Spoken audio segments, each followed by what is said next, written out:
Ei pessoal, tudo bem com vocês? Eu sou Anneli Soares e hoje eu vim aqui conversar com vocês sobre o romance Orlando, uma biografia da escritora inglesa Virginia Woolf, que foi publicada no Brasil pela Dark Side Books e também pela Companhia das Letras no selo Penguin Companhia.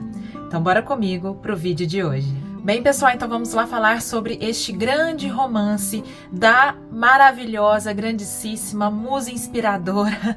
Vocês que me conhecem sabem que Virginia Woolf é uma das minhas grandes inspirações, uma das minhas autoras favoritas da vida. Este aqui, Orlando, uma biografia, é o 6º romance da autora, publicado ali no final da década de 1920, em 1928, mais precisamente, e é um livro bastante diferente dos outros de ficção da autora, e eu já explico para vocês por quê. Mas antes de começar minha resenha, eu gostaria de convidar você que não está inscrito aqui no canal para se inscrever ali embaixo e também clicar no sininho, assim você recebe as notificações fresquinhas na sua casa. Então assim que eu publico o conteúdo, você pode conferir. Então vamos lá falar um pouco sobre o contexto, né, um pouco sobre a contextualização assim do livro, que vocês sabem que eu adoro fazer, para a gente entender melhor então o que tem neste enredo muito maluco e muito corajoso, gente. Eu vou falar para vocês que eu fiquei encantada mais uma vez com a Virginia e precisamente com a coragem deste livro e inclusive por ele antecipar alguns temas que eu acho que naquela época não estavam tanto em voga. Eu acho que muitos conversam conosco aqui no nosso século XXI, lembrando que a Virginia Woolf, para quem não conhece, é uma das grandes autores, né, do século XX, é um dos nomes da nossa literatura mundial mais consagrados. Ela participou, assim, de um movimento modernista no mundo, né, e ela tem um estilo narrativo, claro que não em todos, né, os seus romances, inclusive neste aqui, não está tão presente, mas é algo que é bastante reconhecido na obra da Virginia, que é o fluxo de consciência experimentado naquele momento em que ela escreve, né, por ela e por outros nomes, como o do James Joyce, que são sempre os mais falados em relação ao fluxo de consciência, ao trabalho do subjetivo no romance, né, ao trabalho do psicológico das personagens. Então a gente se aprofunda na psique do personagem, naquilo que ele está sentindo e tudo muito ao mesmo tempo. Em Orlando, uma biografia, e aí eu começo a explicar um pouquinho porque dizem, né, que ele é mais diferente de outros romances da autora, romances tão consagrados quanto, como por exemplo Mrs. Dalloway e também Ao Farol, entre outros, é porque aqui a Virginia Woolf, ela se apresenta um tanto mais leve, entre aspas, né, mais bem-humorada em alguns sentidos, porém, né, eu encontrei aqui neste livro algumas características que eu gosto muito em Virginia Woolf, essa ironia, e a ironia voltada para uma crítica social e especialmente voltada à sociedade, às regras sociais em relação à mulher, né? Como um grande nome, né, do movimento pelo direito da mulher, pelo movimento à crítica desse número infinito de regras para oprimir as mulheres na sociedade, que em Orlando, minha biografia, ela faz uma reflexão profunda sobre esses inúmeros motivos, esses inúmeros momentos para que as mulheres sejam oprimidas e reprimidas durante toda a vida. Aqui ela coloca, por exemplo, a questão da sexualidade, que eu encontro assim algo muito forte, muito corajoso, né, de publicar. Vejam bem, em 1928, um livro em que a personagem ela tem uma transmutação, né, do seu sexo e ela se torna uma mulher, né, depois de, sei lá, alguns anos vividos como homem. Eu achei incrível como que a Virginia aqui coloca uma personagem e uma narrativa que leva isso de maneira muito natural, não problemática a transformação da personagem. Ela aceita simplesmente que um belo dia ela acorda mulher, e assim como as outras personagens, e porque ela traz algumas reflexões em torno de um gênero, mais do que o sexo, em torno do gênero. E somente depois que Orlando se torna mulher é que ele vai entender, aí ela vai entender por que e como essa opressão, o machismo, a misoginia são coisas assim construídas culturalmente, socialmente, e de como que realmente as mulheres são afetadas por tudo isso. Mas vamos começar no começo. Eu só queria explicar um pouco porque eu antecipo, mas tem algumas coisas que ficam muito no ar. Então só para vocês entenderem quanto esse romance é corajoso, porque que eu tive esse sentimento assim durante toda a minha leitura, eu fui sentindo isso e fiz essa reflexão de ser um romance realmente bastante nesse sentido, né, muito moderno e que traz reflexões que trabalham, que nos fazem pensar ainda hoje, tantos anos depois da sua publicação. Então eu falei um pouco sobre a Virginia Woolf, né, que foi essa autora tão importante, uma pensadora também, lembrando que ela não escreveu apenas ficção. A Virginia era uma excelente ensaísta, uma excelente pensadora, intelectual da sua época, era bastante crítica, muito inteligente, muito perspicaz, e ela tinha um olhar, né, principalmente sobre a vivência feminina nessa sociedade, né, principalmente a sociedade em que ela vivia, né, inglesa, aristocrática, daquele momento, né, do comecinho ali do século XX, em que ela se coloca. De uma maneira muito brincalhona, a Virginia Woolf escreveu esse livro. O que se diz é que ela escreveu esse livro assim em 5 meses, né, o grosso do livro. Quis, né, nesse livro colocar uma leveza, colocar assim algo de diferente do que aquilo que ela estava fazendo, né, anteriormente. Vejam que Mrs. Dalloway, que é uma das suas obras-primas, né, também é o Farol, eles foram publicados nessa mesma década de 20, e ela naquele momento quis dar um descanso, umas férias, como ela mesma disse em cartas para a sua amiga e amante daquele momento, a Vita Sackville-West, que era também uma escritora, uma intelectual aristocrática ali, e que fazia parte, assim como a Virginia Woolf e seus respectivos maridos, do grupo chamado Bloomsbury, que era um grupo de intelectuais, né, de escritores, que estavam pensando ali a política, a literatura, enfim, discutindo a sociedade, se reuniam, né, periodicamente na casa da Virginia Woolf. Esse livro aqui, inclusive, o filho da Vita, ele diz que é um maior, né, agora eu não sei exatamente como ele falou, a mais bonita declaração de amor na literatura, porque foi realmente inspirado na Vita que a Virginia Woolf escreveu este livro aqui. Vejam que interessante, ela vai pegar elementos da vida da Vita Sackville-West, toda a história da família. Então ela teve um estudo assim muito interessante, profundo da história dessa família aristocrática inglesa bastante antiga. Ela também irá recapitular neste livro mais de 300 anos de história da Inglaterra. Então é um livro com muitas referências. Então, assim, eu tô me empolgando aqui, esqueci de falar que eu citei na introdução desse vídeo 2 das edições que existem no Brasil deste livro, que é essa aqui da Dark Side Books e também da Penguin Companhia, que foi, gente, na verdade, a edição em que eu mais li, porque ele está no Kindle, por isso que eu não estou aqui nas minhas mãos, tá? E eu li praticamente todo o livro naquela edição, e nessa daqui eu li algumas partes, assim como li também o prefácio que está neste livro e o prefácio que está presente no livro da Companhia das Letras, tá? Nesse aqui, gente, a tradução foi feita, a tradução e o prefácio foram escritos pela Lucy Collin, tá? É um prefácio muito interessante, eu recomendo muito. E, por sua vez, a tradução do livro da Companhia das Letras, da Penguin, é feita pelo Jório Dauster, com a introdução da Sandra M. Gilbert e artigo do Paulo Mendes Campos, né? E, gente, a edição da Companhia das Letras eu preciso elogiar muito aqui.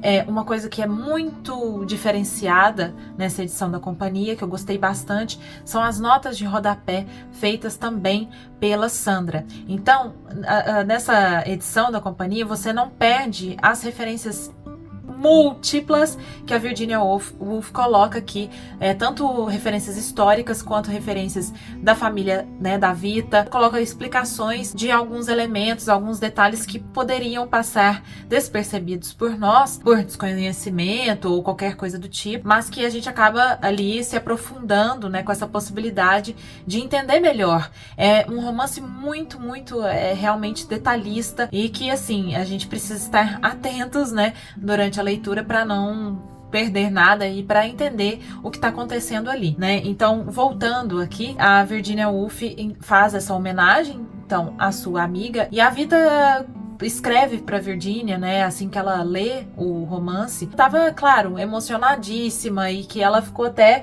assim, com algumas questões do narcisismo, né, porque ela ficou apaixonada pela personagem, por Orlando. É legal a gente entender em que momento que a Virginia escreve, né? A década de 20, ela é considerada, dentro da obra da Virginia Woolf, dentro da vida dela, né, uma década bastante prolífera, muito produtiva, né? Ela produz ali grandes obras da sua ficção. E lembrando aqui uma coisa interessante, gente, é que Orlando, porque ela foi nessa intenção de dar uma leveza, de fugir, escapar um pouco daquela produção muito rigorosa, né, de experimentação literária que ela estava realizando, ela nem pensava em publicar este livro aqui. A princípio, a ideia da Virginia era escrever, se divertir e talvez, né, eu acho que entregar esse trabalho à Vita, mas muito incentivada pelo seu marido, lembrando que ela e o marido tinham uma editora que publicou grandes nomes daquela época, né, inclusive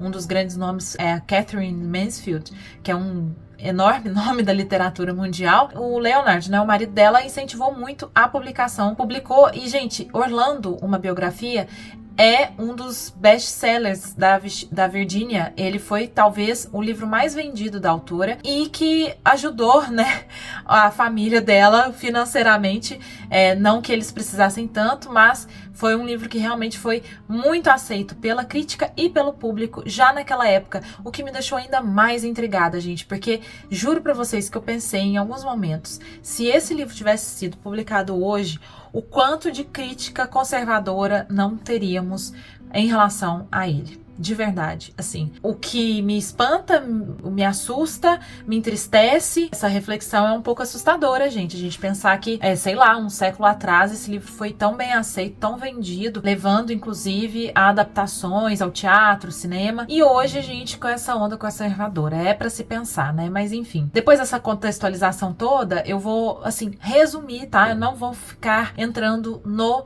enredo. Eu decidi isso nessa resenha. Tem algumas resenhas que eu aprofundo no enredo, outras um pouco menos, mas é porque, assim, gente, é um enredo completamente rico, muito cheio de detalhes, como eu já falei. A Virginia é daquele tipo de autora, né, que a gente lê para ver o como ela leva essa narrativa, como essa história vai ser contada. Isso é a grande graça da literatura da Virginia Woolf, é a sua própria escrita. Mas nesse aqui é diferente, porque tem muita ação, tem muito contexto histórico, tem muitas personagens que passam, então é um livro realmente muito rico de cenários, de acontecimentos. Então o livro começa no século XVI, com Orlando, um garoto de 16 anos, membro da aristocracia, com a sua mansão, com o seu casarão, seu palacete, com mais de 300 quartos, com várias escadas. É um grande labirinto este lugar, em 1586, mais ou menos, com a rainha Elizabeth,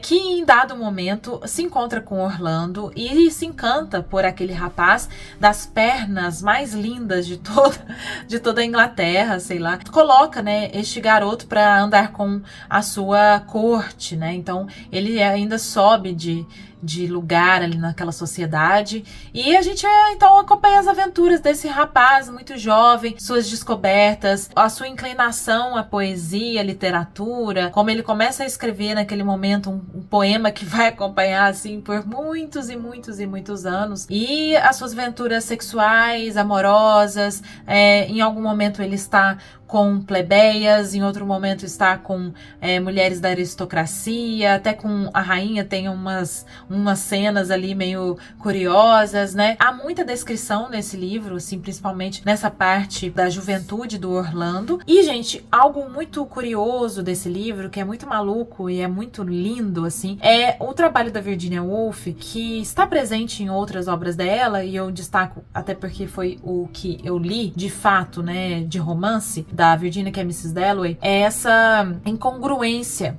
entre os tempos, entre o tempo do relógio, do calendário, e o tempo subjetivo, o tempo do psique daquela pessoa. Então, o livro, ele aborda cerca ali de 20, 30 anos da vida de Orlando, mas que se passa em mais de 300 anos da história humana. Orlando, ele vai envelhecendo aos poucos, mas ele vive muita coisa. A gente vê ele com 16 anos ali em 1580, mas ele, sei lá, em 2 séculos depois, ele ainda tem seus 20 e poucos. Então isso é muito maluco de pensar, mas é muito interessante, porque é um romance que a gente tem, como eu falei, muita aventura, muita ação, muitas personagens, muitos diálogos. Parece algo um pouco caótico em dados momentos, né, que a gente acompanha isso, porque coisas meio mágicas acontecem, um tempo meio doido. Tem uma linha do tempo, né, no livro, que a gente acompanha certinho, mas ao mesmo tempo tem algo ali que a gente percebe que está fragmentado, que está múltiplo, que não tem uma ordem exatamente como a gente quer colocar nas coisas, né? Então isso também faz parte da obra da Virginia Woolf, que eu acho muito interessante, muito inteligente. A gente aqui possui um narrador, inclusive é algo muito interessante, né? E vocês devem estar se perguntando, né? Mas, beleza, é um romance, mas por que o título é Orlando, : uma biografia? Porque a Virginia, ela vai ironizar, inclusive, né, a escrita da biografia, dos perfis biográficos, que ela era grande leitora, inclusive, e o pai da Virginia Woolf estudou bastante sobre biografias, inclusive chegou a escrever, eu acho, sobre isso. Então, ela ironiza a produção biográfica. Tem muito aqui, por exemplo, a intromissão desse narrador em diversos momentos. É um narrador que para de contar a história do Orlando e faz suas próprias reflexões, suas divagações, uma crítica em relação a essa ilusão de uma perspectiva racional. Então é claro que esse narrador aqui, a gente vê como ele é afetado pela vida do Orlando, como ele tem as suas próprias opiniões sobre o que acontece, ele faz julgamentos em alguns momentos. É uma biografia, mas é uma biografia totalmente cheia de transformações, né, feitas pela Virginia, o sarcasmo, as críticas ao gênero biográfico, né? A Virginia não deixa isso também passar. Uma biografia, mas uma biografia que recebe elementos, assim, da narrativa ficcional e tudo mais. Por isso que, inclusive, é um romance histórico, satírico, uma fantasia histórica, porque ela mistura todos esses elementos, né? Da biografia, do romance, da sátira, muito, muito rico também no sentido literário de escrita, de narrativa, né? Então, voltando, a gente tem esse narrador que vai contando a história do Orlando, né?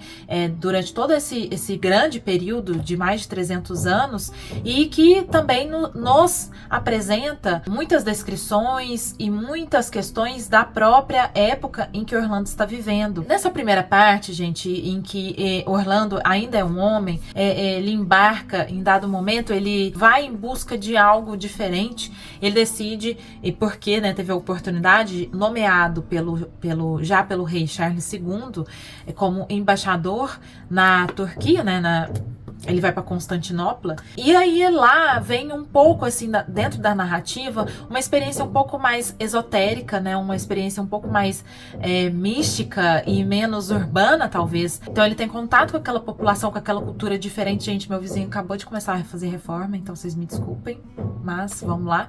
Então ele se encontra com uma outra cultura, com outro tipo de pensamento, né? Vive ali muitos anos, e em dado momento ele deixa essa vida de embaixador e tudo mais e vai viver com ciganos naquele lugar. Uma relação com a natureza diferente, né? Mas a gente percebe que o Orlando, depois de algum tempo vivendo, né, com esses ciganos, ele começa a sentir falta da sua vida confortável, né? Dos luxos da vida ali na Inglaterra. É muito interessante também como a Virginia Woolf coloca a descrição, né, de Orlando, contando para esses ciganos como é a vida, né, no seu país, a vida ali dentro da aristocracia. algo que não faz sentido algum para aquele povo. Eles não entendem por que ter uma casa com 300 e tantos quartos e não sei quantas escadas, tantas carruagens, porque isso e aquilo. E Orlando concorda com eles, mas ele no fundo também sente falta. Então ele vai deixar a sua vida para poder voltar à Inglaterra. Mas nesse momento, vai um belo dia dormir, né? Orlando passa, acho que são 7 dias na cama, dormindo nesse estado, e ele acorda a mulher. No prefácio da edição da Penguin Companhia, eu recomendo muito essa edição, tá, gente? Porque ela explica toda essa questão, essa discussão, né, em relação a essa mudança de sexo dentro do romance da Virginia, até pelo próprio contexto ali histórico daquela época, que não tinha tantas discussões e não se dava muito esse nome, né, que a gente tem hoje, de ser uma pessoa trans, uma personagem trans, mas como que Virginia entendia isso, e ou seja, a sociedade daquela época entendia isso, né, como que eles estavam discutindo a questão dos transexuais. Ele simplesmente acorda a mulher. E, gente, não tem nada de estranhamento, nem do Orlando, nem das pessoas ali ao seu redor. Ele simplesmente agora é uma Lady Orlando. Volta para Inglaterra sendo essa Lady. Então ele vai observar e viver, experimentar, né, ser uma mulher naquela sociedade. E aí ela entende como o pensamento, como as regras sociais, como coisas que ela própria, quando homem, cobrava em relação às mulheres, né, o comportamento e tudo mais, como que isso é opressor e como que atinge, né, o dia a dia. Então as próprias roupas que ela passa a usar, ela percebe como as roupas atrapalham o seu movimento, como impedem inclusive alguns movimentos, como que tudo, né, a misoginia, o machismo tá presente em tudo naquele momento. E há reflexões interessantíssimas. Portanto, eu acho que a parte em que Orlando já é uma mulher é a minha parte predileta e me lembra muito algumas reflexões que a Virginia traz em outros romances e também na sua obra de não ficção, nos seus ensaios, principalmente no ensaio Um Teto Todo Seu, que é uma das obras dela prediletas minhas, né? Questiona, né, a presença da mulher na história, assim, e como que nós fomos perdendo espaço muitas vezes, né? Então, é uma parte incrível, né, em que a gente tem esse olhar de Orlando em relação à sua sociedade e como ela vive isso. Tem uma cena lindíssima aqui, de uma descrição que é absolutamente mágica, né, e inesperada do parto de Orlando, porque ela tem filhos, né, depois, e é uma obra que nesse sentido tem muito do feminismo e esse subjetivo, né, tanto do Orlando quanto da coletividade, como que isso vai mudando ou não, né, então é muito interessante. Portanto, ele engloba tanto a história do país quanto a vida de uma família aristocrática, fala de amor, fala de sexo, fala sobre a questão feminista, né? Fala sobre opressão, fala sobre muitas coisas. Talvez para quem já tenha lido outras coisas de Virginia Woolf, a gente percebe que é de uma maneira que tem muito dela, mas que realmente tem um humor, mas um humor muito... um humor muito específico, né, gente? Esse humor satírico, esse humor que não deixa de fazer uma crítica bastante profunda, né, em relação a tudo aquilo que ela coloca, né? Também reflexões muito filosóficas sobre o tempo, né, sobre a subjetividade, essa construção do nosso eu, né, de acordo com regras sociais, a nossa classe, né, os recortes que a gente recebe durante a nossa vida. Então é isso, eu espero que vocês tenham gostado, né, dessa resenha. Obviamente, como um grande clássico, né, considerado inclusive um grande clássico do modernismo mundial, Orlando, uma biografia, poderia ser aqui tratado de inúmeras outras maneiras, mas eu deixo a minha dica de leitura, né, meu convite a você para conhecer essa grande obra da Virginia Woolf e conhecer essas edições, né, ambas eu recomendo bastante. É interessante na edição da Dark Side, o que eu achei muito bacana é que eles trazem algumas imagens. É muito legal, gente, você olhar essas imagens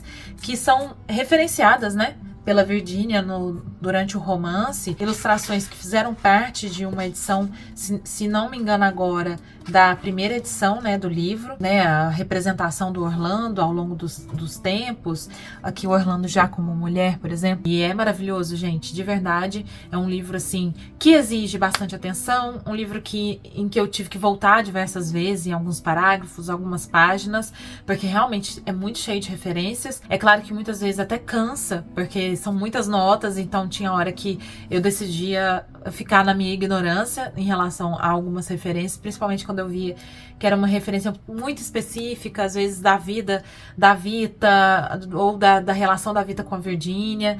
Então, assim, é uma grande experiência de leitura, que eu acho que nós que estamos aqui estamos buscando esse tipo de experiência, tá bom? Então, é isso. Se você ficou até aqui comigo, se você gostou desse vídeo, por favor, eu peço para você não se esquecer de deixar um joinha, que é bastante importante. Se você puder, vá ali embaixo também, comente comigo se você conhece essa obra, se já leu Orlando, o que você achou interessante, né, nessa resenha, e quem sabe você compartilha essa dica de leitura incrível, clássica, maravilhosa para seus amigos. Então eu vejo vocês no próximo vídeo, um beijo grande e até!